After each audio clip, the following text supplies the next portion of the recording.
ओम नमः शिवाय, जय माता दी। नमस्कार दोस्तों, स्वागत है आप सभी का आपके अपने यूट्यूब चैनल खुशहाल ज़िंदगी में।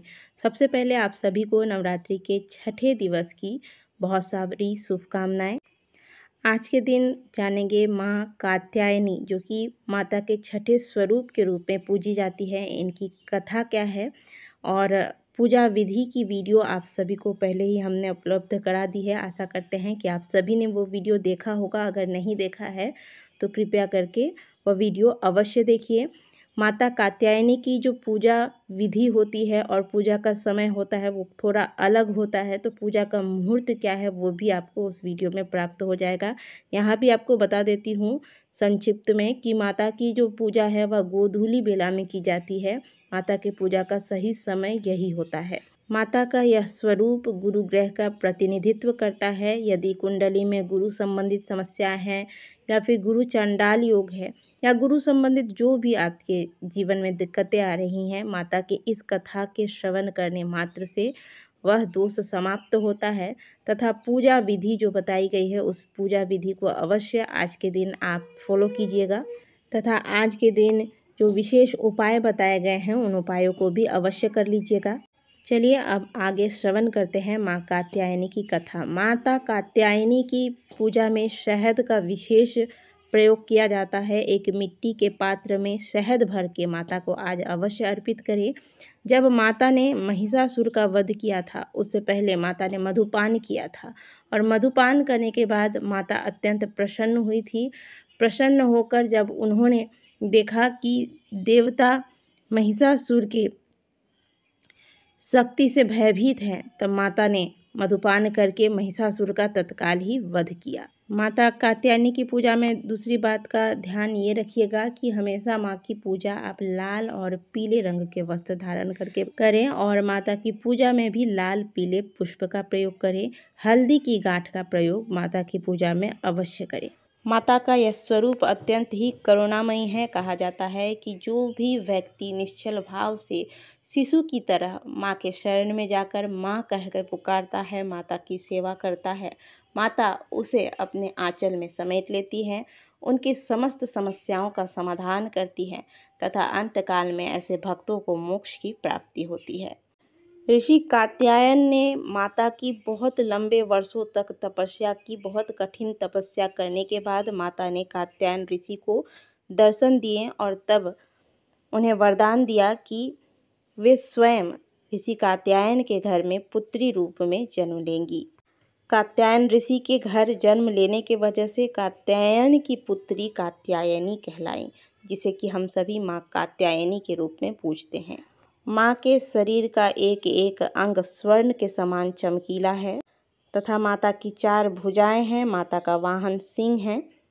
माँ के पूजा में चाहे आप जो भी चीज़ें माता को अर्पित कर रही हों, ओम कात्यायनी देव्यै नमः बोलते हुए अर्पित करें।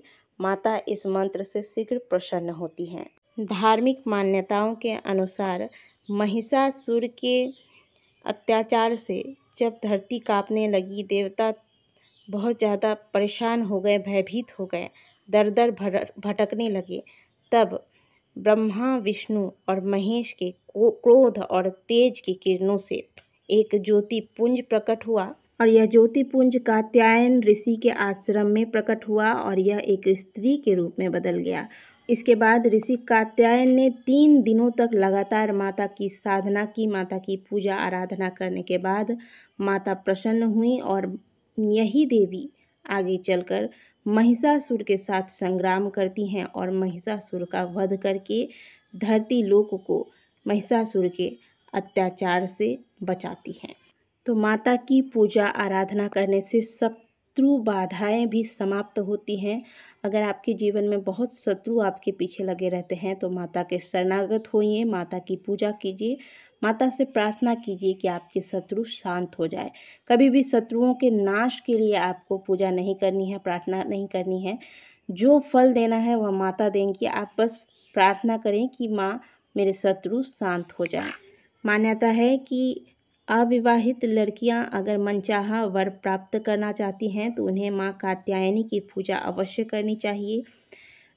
भगवान कृष्ण को पति रूप में प्राप्त करने के लिए सभी गोपियों ने माता कात्यायनी की पूजा कालिंदी नदी के किनारे गोधूली बेला में की थी, जिसके परिणाम स्वरूप माता की कृपा से सभी गोपियों को भगवान कृष्ण के साथ रास लीला करने का अवसर प्राप्त हुआ। जिनके विवाह में अड़चनें आ रही हैं, कहीं ना कहीं गुरु ग्रह के वजह से यह अड़चनें आ रही हैं, और जिनके कुंडली में गुरु ग्रह कमज़ोर है, उन्हें माँ कात्यायनी की पूजा करने की सलाह दी जाती है। माता की पूजा आज के दिन अवश्य करें। अगर पति पत्नी के बीच में तनाव की स्थिति है तो एक आप पीला और एक गुलाबी रंग का कपड़ा लें। माता के समक्ष पूजा करते वक्त इस कपड़े में आप गांठ बांध दें, और गांठ बांधने के बाद माता के चरणों में इस कपड़े को रखें। माता के मंत्र का जाप कीजिए। ओम कात्यायनी देव्यै नमः। माता से प्रार्थना करें कि हे माँ, हमारे जीवन में जो वैवाहिक जीवन में परेशानियाँ आ रही हैं, आपकी कृपा से वो सारी परेशानियाँ समाप्त हों।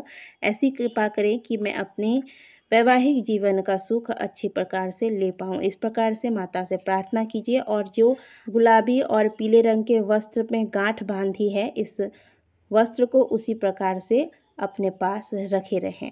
अपने लॉकर में रख लें या फिर अपने पास जिस प्रकार से रखना है रख लें। जिनको विवाह में दिक्कतें आ रही हैं, आज के दिन माता को 3 हल्दी की गांठ अर्पित करें। विधि पूर्वक पूजा अर्चना करने के बाद माता के समक्ष धूप दीप जलाएं।